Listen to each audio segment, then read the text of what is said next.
Itu Ka'bah, ini saya. Saya sujud.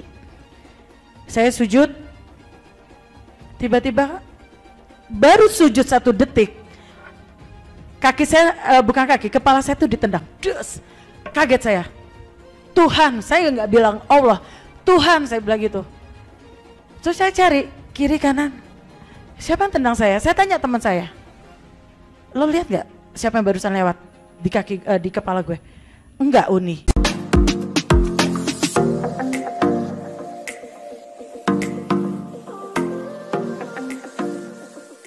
Ya, shalom bagi Bapak Ibu, Saudara dan saudariku yang dikasihi Tuhan. Marilah kita terus bersaksi sampai kedatangan Tuhan Yesus. Kali ini kesaksian yang datang dari seorang entertainment terkenal turunan haji. Semua keluarga, saudara dan orang tua adalah haji. Di mana beliau mengalami sesuatu yang dahsyat ketika beliau umroh di Mekah, di Tanah Suci. Seperti apa kesaksian beliau, sangat menyejukkan bagi kita semua. Betapa besarnya kasih dan kemurahan Tuhan yang Ia nyatakan kepada orang-orang yang berkenan. Marilah kita saksikan bersama-sama, saudara. Semoga video ini boleh memberkati kita semua dan biarlah boleh menjadi berkat juga bagi banyak orang yang belum mengenal Tuhan Yesus. Langsung saja kita saksikan berikut videonya. Karena setiap saya beri kesaksian pasti ada yang menghujat saya. Jadi memang saya ini tempatnya untuk dihujat dari agama yang lain, agama sebelum saya diselamatkan oleh Tuhan Yesus. Baik, perkenalkan, saya adalah Evi Ayu. Kalau di yang Bu Siti share di sini, Evi Ayu SPSI MIKOM. Iya, saya lulusan S2 dan basically saya sebetulnya saya penyanyi. Saya adalah seorang entertainer dari saya kecil, dari umur 8 tahun saya sudah mengenal dunia nyanyi. Dan kebetulan kakak saya juga seorang penyanyi terkenal di Indonesia. Saya tidak perlu sebut namanya, karena nanti akan membuat orang melihat saya, wah murtad nih, gitu lagi. Saya sudah kenyang dimaki-maki sama orang, semua orang saya sudah kenyang dimaki-maki orang. Jadi biarkanlah yang pingin tahu saya nanti silakan buka aja di Evi Ayu, nama saya Evi Ayu. Saya single parent, anak saya 3, kebetulan anak saya sudah dewasa semua, dan saya sudah punya cucu 1, baru usia 3 bulan. Saya terlahir dari keluarga muslim. Saya lahir muslim, ibu saya seorang haji, dan kakak-kakak saya juga haji. Dan saya mengenal Tuhan Yesus itu sebetulnya sudah lama sekali. Di saat usia saya masih kecil, belum kenal Tuhan Yesus. Jadi saya waktu kecil itu, saya suka sekali dengan lagu-lagu Natal. Karena kebetulan di keluarga kami ini bukan muslim aja, tetapi ada Katolik dan Kristen. Jadi memang saya anak tunggal, saya mempunyai saudara tiri 14 orang. Rame ya? Rame sekali, memang Tuhan itu luar biasa. Jadi saya tuh nggak punya saudara kandung, saya punya saudara tiri, dan semuanya itu ada yang Islam, ada yang Katolik, dan ada yang Kristen. Dan kebetulan saya terlahir sebagai seorang muslim. Saya muslim yang taat, ibu saya haji, dan saya tidak pernah meninggalkan sholat 5 waktu. Saya berpuasa, dan luar biasa Tuhan membentuk saya itu sedemikian rupa menjadi wanita muslimah pada saat itu. Jadi ketika saya kecil, saya selalu dengar lagu-lagu Natal karena kakak saya Natalan. Saya suka. Dulu tuh ada lagu Pohon Terang, Pohon Terang. Nah itu mungkin Bapak Ibu tahu ya lagu itu ya. Nah saya suka sekali lagu itu. Terus ada Jingle Bell, Jingle Bell, Jingle All the Way. Dan ibu saya itu nggak masalah dengan lagu-lagu seperti itu. Sampai akhirnya saya remaja dan lulus SMA, kebetulan saya tuh terlalu genit, menikah kecepatan. Iya, saya menikah kecepatan. Jadi di usia 19 tahun tuh saya udah punya anak 1. Nah, dan menikah dengan orang yang beraliran agama Katolik. Luar biasa kan? Saya menikah dengan orang yang Katolik, tetapi lucu Bapak Ibu. Di pernikahan itu kita tidak mengikuti Katolik, tapi dia mengikuti saya sebagai seorang Muslim. Jadi kita menikah secara Islam. Dan di hari ketiga dia kembali lagi, Bapa kami yang di surga, dimuliakan namamu, seperti itu. Dalam nama Tuhan Yesus Kristus, seperti itu. Jadi nikah itu hanya untuk cuma ganti agama buat nikah aja. Setelah itu dia kembali lagi ke agamanya, seperti itu. Dan saya akhirnya dikasih buku-buku tentang Katolik, tentang Kristen. Saya baca, tapi Saya nggak ngerti, akhirnya saya ikut katekisasi. Saya ikut katekisasi Katolik selama 1 tahun. Di saat mau dibaptis, entah kenapa pendeta itu tanya, Mbak, sudah siap mau dibaptis? Kalau belum siap, nggak usah ikut. Entah kenapa pendeta itu, pastor itu tiba-tiba tanya ke saya gitu, kalau belum siap jangan ikut. Karena saya nggak mau membaptiskan orang yang belum siap secara lahir dan batin. Akhirnya saya keluar dari ruangan pastor, saya nangis sejadi-jadinya, saya tanya, iya ya, ternyata saya nggak siap. Karena saya ikut agama suami saya itu karena cinta, bukan dari hati. Karena saya cinta karena nggak mungkin dalam mengarungi rumah tangga itu ada 2 kemudi, harus 1 kemudi. Akhirnya saya mengalah. Padahal saya itu adalah Muslim yang taat sekali. Saya tidak pernah lepas sholat 5 waktu. Saya tidak pernah lepas puasa Senin Kemis. Saya termasuk yang orang tua saya mendidik saya dengan baik untuk agama. Nah dari situ saya kembali lagi ke Islam. Akhirnya kami bercerai. 3 tahun kemudian ibu saya meninggal. Semakin down. Saya semakin down. Saya tuh kalau cerita tentang mami saya selalu ingin nangis. Karena memang kedekatan saya tuh sangat dekat sekali sama orang tua saya. Jadi ibu saya meninggal itu, saya betul-betul down. Dan benar-benar ngerasa bahwa hidup saya sudah hampa. Saya bekerja di sebuah perusahaan yang cukup ternama di Indonesia. Yang mengharuskan saya berhijab. Jadi saya ke kantor tuh berhijab terus. Saya berhijab, pulang kantor saya baru lepas hijab saya. Dan sampai akhirnya bos saya bilang gini, Evi, kamu kalau sakit-sakitan gini terus, maksudnya sakit dalam kondisi batin saya, secara psikologi saya drop banget. Karena belum lama suami meninggal, ibu saya meninggal. Akhirnya sahabat saya bilang, lo berangkat deh umroh, lo berangkat ke Mekah, minggu depan ya berangkat. Wah, saya langsung bingung. Oh iya, saya bilang, oh iya, kalau gitu saya berangkat umroh. Begitu saya berangkat umroh, saya dengan sukacita tempo hari, karena saya ngerasa bahwa, oh inilah panggilan umat Islam untuk bisa umroh. Salah satu kewajiban dari seorang Muslim harus bisa menginjakan kaki di tanah suci. Pada saat itu saya merasa bersyukur, alhamdulillah saya bisa ke sana. Tetapi entah kenapa, begitu saya sampai sana, begitu saya syai, saya tuh ngerasa bahwa saya saat itu biasa aja jalan keliling Ka'bah. Begitu saya pegang Ka'bah, saya bilang gini, Tuhan, tolong kuduskan saya. Seharusnya tidak seperti itu kan? Sebetulnya kan Allahumma, kalau saya sampai lupa. Ya itu Pak Pendeta? Oh labeka, kalau ya itulah sudah ya. Itu saya jadi 7 kali ya. 7 kali saya keliling Ka'bah. Setiap saya pegang Ka'bah, Tuhan kuduskan saya. Dan itu secara spontan. Saya nggak ada kepikiran bahwa Allahu Akbar, ya Allah ampuni saya, nggak ada. Jadi Tuhan kuduskan saya. Dan itu saya ngerasa bahwa, oh Tuhan, kenapa ya saya kok begini ya? Padahal teman-teman saya semua tuh pada Allahumma la baik, pagi gitu kan. Saya enggak, Tuhan kuduskan saya. Sampai akhirnya hari terakhir kita tuh semua berada tepat di tengah Ka'bah. Saya mengucap syukur ceritanya karena saya mau kembali ke tanah air. 14 hari kita sudah di sana. 2 minggu saya itu Ka'bah, ini saya sujud, tiba-tiba baru sujud 1 detik, kepala saya tuh ditendang, dus, kaget saya, Tuhan, saya nggak bilang Allah, Tuhan, saya bilang gitu. Terus saya cari kiri kanan, siapa yang tendang saya? Saya tanya teman saya, lo lihat nggak siapa yang barusan lewat di kepala gue? Enggak, Uni, karena Uni deh tuh. Jadi saya memang bekerja di salah satu perusahaan yang cukup ternama di Indonesia, nggak perlu saya sebut namanya, dan saya dipanggilnya Uni. Enggak Uni, enggak. Emang kenapa Uni? Ada yang tendang kepala Uni? Enggak, aku nggak lihat. Saya diam, saya cari orangnya, apakah orang hitam? Kadang-kadang kan orang hitam suka kurang ajar kan, main tendang-tendang gitu. Ini nggak ada sama sekali. Jadi begitu saya bangun, saya langsung bilang gini, yuk kita kembali ke hotel, karena kita sudah mau check out. Sudah sampai di situ saya pulang.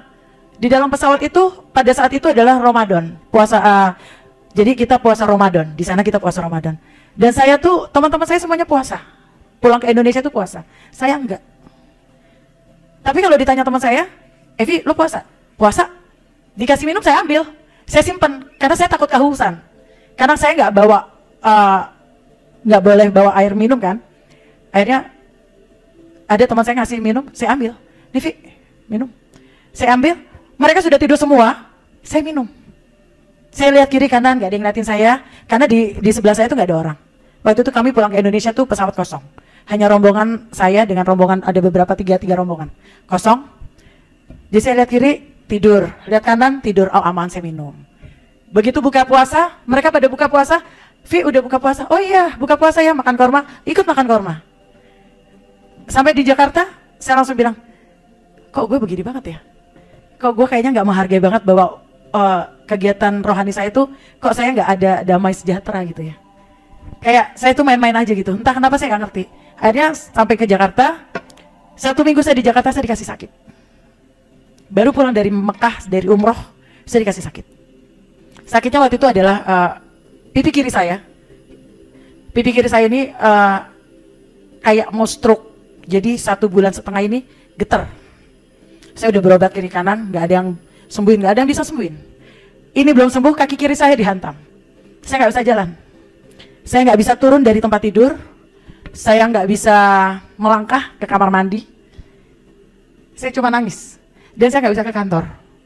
Karena kebetulan saya adalah PR dan marketing. Kadang-kadang merangkap manajer juga, jadi nggak jelas saya kerja itu. Kerja rodi, gitu.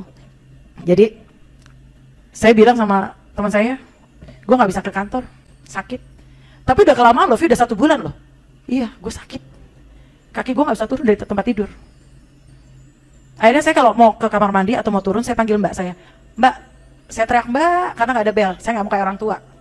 Gitu kan, karena saya ingat almarhum ibu saya kalau panggil susternya, ting, nah saya nggak mau tuh. Jadi begitu saya panggil mbak, iya mbak, gitu. Bawa saya ke kamar mandi. Saya jalan, saya seret sakit, sampai gini saya nggak bisa. Melangkah tuh saya nggak bisa. Sampai akhirnya suatu ketika, saya berdoa. Saya berdoa sama Tuhan. Tuhannya bukan Tuhan seberang. Tapi Tuhannya saya tuju tuh Tuhan Yesus.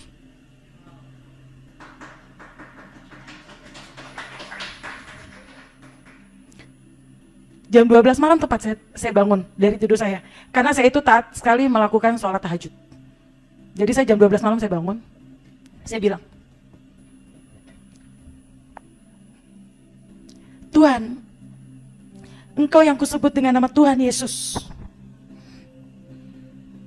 Aku datang. Kalau Engkau memang nyata dan Engkau memang benar-benar bisa menyembuhkan orang sakit, Engkau bisa menghidupkan orang mati, Engkau bisa membuat orang buta melihat kembali, Engkau bisa membuat orang lumpuh menjadi jalan. Tolong saya sakit. Saya tuh kalau kasih kesaksian ini selalu pengen nangis karena memang luar biasa kasih Tuhan ke saya tuh dahsyat. Dahsyat Tuhan. Saya tuh sampai saya benar-benar tunjuk ke dia sampai benar-benar saya marah. Tuhan yang saya sebut dengan nama Tuhan Yesus, kalau memang kau nyata, tolong sembuhkan saya. Saya nggak bisa jalan, saya nggak bilang saya lumpuh. Karena kaki kanan saya masih bisa berjalan. Tolong sembuhkan saya. Tolong sembuhkan kedutan kiri saya, karena saya nggak mau stroke. Karena saya ke dokter udah bilang ini gejala stroke, Mbak. Stroke ringan. Saya takut gitu loh. Karena saya masih punya anak yang kecil-kecil pada saat itu. Saya masih butuh, saya masih mau melihat anak saya menikah, melihat anak saya mempunyai anak. Jadi keinginan saya itu sebagai orang tua single parent itu luar biasa. Saya bilang, Tuhan tolong sembuhkan saya. Kalau memang kau nyata dalam kehidupan saya dan kau bisa menyembuhkan saya dan kau bisa membuat saya pulih, saya bisa berjalan, saya tidak akan pernah menyangkal engkau lagi dan saya akan menjadi murid, menjadi anak Kristus. Saya tantang Tuhan. Saya ingat hari itu hari Rabu, jam 12 malam. 3 hari kemudian, puji Tuhan, kedutan saya sebelah kiri ini hilang. Saya nggak bilang puji Tuhan. Saya langsung bilang, oh ternyata Tuhan Yesus itu nyata ya. Terima kasih ya Tuhan. Tetapi kaki saya masih sakit. Saya belum bisa melangkah. Dari situ saya bilang sama Tuhan gini, Tuhan, Engkau sudah menyembuhkan kedutan aku sebelah kiri. Engkau sudah bisa membuat aku tidak bergetar lagi. Karena buat saya itu adalah, saya kan seorang entertainer. Kalau saya stroke atau saya nggak bisa jalan, terus gimana saya bisa nyanyi gitu kan? Meskipun saya kerja di kantoran, tapi saya tetap jadi seorang penyanyi. Saya nggak mau kehilangan diri saya sebagai jati diri saya sebagai seorang penyanyi ataupun saya pekerja. Saya bilang terima kasih Tuhan, tapi kok kaki saya belum bisa jalan. Saya berdoa lagi, Tuhan kalau memang kau benar-benar nyata, sembuhin dong kaki saya bilang gitu. Saya mau bisa menyanyi lagi, saya mau bisa menghibur orang, saya bilang gitu. Entah kenapa, hari 1 minggu kemudian kaki saya boleh turun dari atas ranjang ke lantai. Berikan tepuk tangan buat Tuhan Yesus. Saya boleh melangkah, kaki kiri saya boleh menginjak lantai. Dan saya langsung bilang, puji Tuhan. Dan saat itu saya bilang sama teman saya, bawa saya ke gereja. Teman saya kaget. Gereja? Lu jangan gila, Vilo tuh baru pulang umroh loh. Saya minta saya dibawa ke gereja. Kenapa? Saya mau berdoa di gereja. Terus teman saya bilang, Vi, are you serious for this? You are Muslim? Ya, gue tahu gue Muslim. Tapi gue mau ke gereja. Sampai di gereja, singkat cerita saya di gereja. Akhirnya saya ikut kebaktian. Saya orang bego, saya nggak tahu apa-apa. Nyanyi kayak tadi itu baru tahu saya kan. Saya 2018 saya berangkat umroh tanggal 13 Mei. Dan saya dikasih sakit itu Juni saya dikasih sakit. Akhirnya saya melangkahkan kaki ke gereja itu kalau nggak salah Agustus September saya masuk ke gereja untuk pertama kali. Dan pulang dari gereja saya masih kaki saya diseret. Terus saya tanya, di gereja ini ada komunitas apa? Di gereja ini ada komunitas wanita namanya Women in Christ. Itu isinya apa?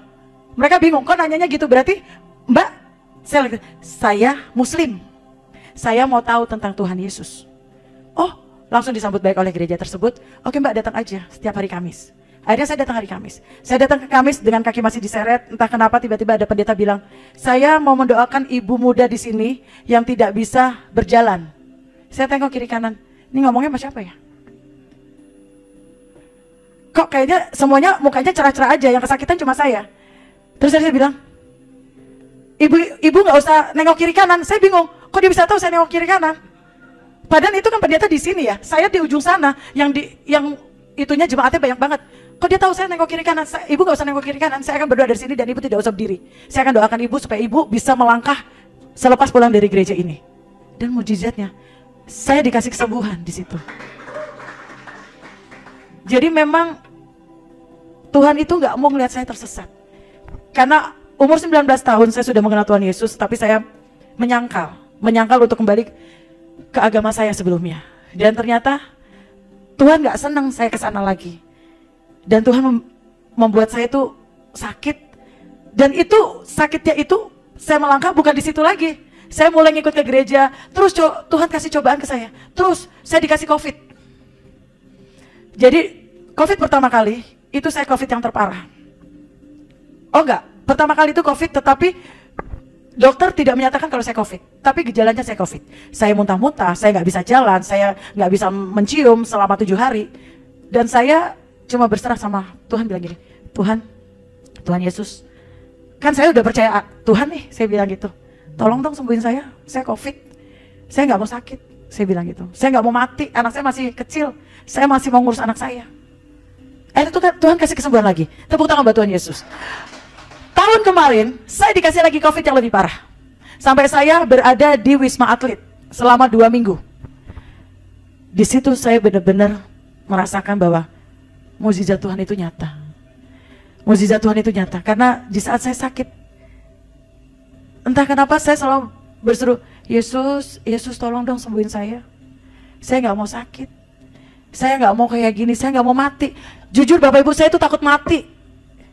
Saya takut mati karena apa? Saya belum dibaptis waktu itu. Tapi saya sudah percaya Tuhan Yesus. Di Islam saya udah gak diakuin lagi, karena udah ke gereja kan. Jadi saya tuh takut mati. Jadi kalau setiap ada di Wisma Atlet tuh ada, nomor itu, lantai itu ada yang meninggal loh. Saya langsung ketar-ketir tuh. Padahal orang COVID kan gak boleh ya, stres ya.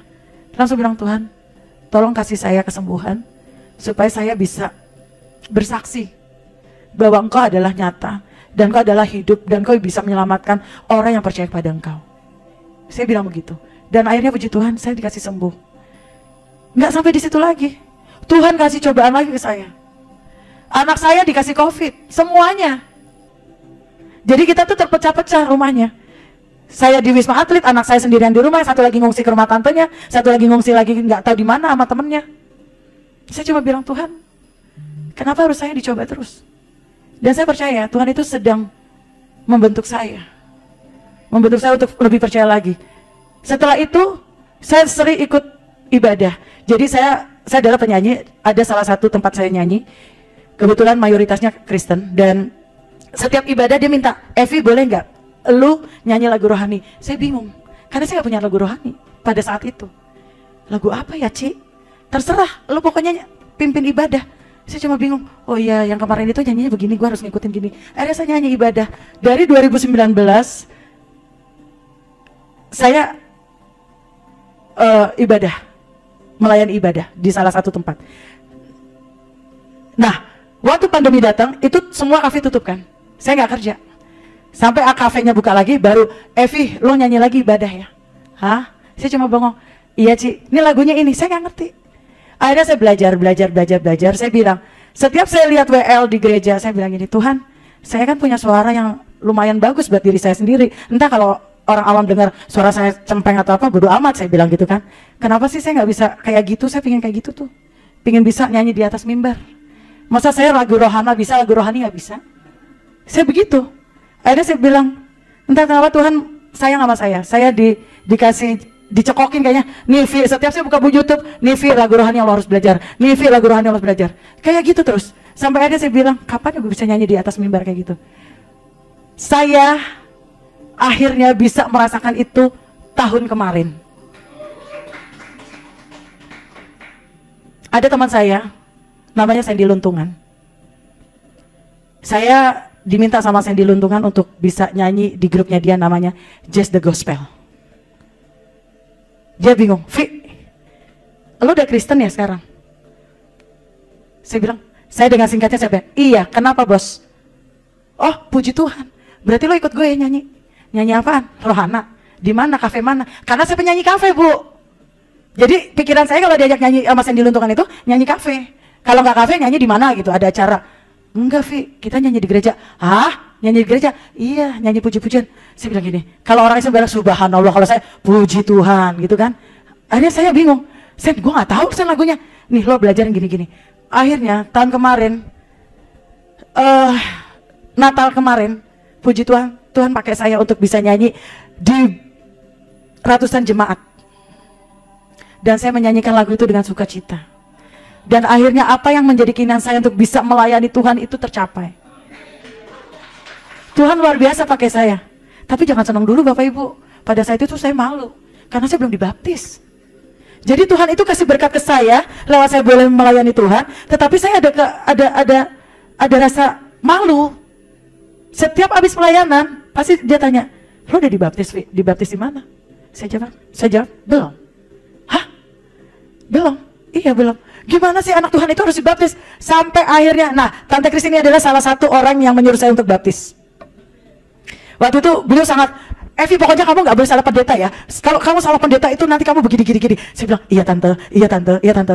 Akhirnya saya bingung, Tuhan saya ini mau dibaptis sama siapa sih? Saya bilang gitu. Sampai akhirnya bilang, saya malu sama diri saya. Saya sudah pelayanan ke sana kemari tapi saya belum dibaptis. Istilahnya saya belum hidup baru. Akhirnya saya bilang, Tante, boleh nggak saya memikirkan saya mau dibaptis sama siapa? Oh, nggak apa-apa, silakan. Yang penting kamu jangan salah langkah. Iya, Tante. Akhirnya saya berdoa. Puji Tuhan tanggal 21 Desember kemarin saya dibaptis. Dan saya dibaptis oleh Pendeta Riko Manangsang. Itu adalah teman saya, teman ngeband saya zaman dulu. Dan beliau sudah jadi pendeta di Glow. Dan beliau itu adalah gembala sidang di Glow Bekasi. Karena saya ingat omongannya nih Riko, Vi, lu sekarang udah Kristen, lu udah percaya Tuhan Yesus, tapi kalau lo mati lo mau di mana? Di Islam lo nggak diterima, di Kristen nggak lebih diterima, orang lo belum dibaptis, siapa yang tahu lo anak Tuhan? Jadi di situ saya ada sebuah pergumulan bahwa oh ya saya harus dibaptis. Dan saya ingat Ada satu firman Allah yang bilang, akulah jalan kebenaran dan hidup. Itu saya ingat itu aja.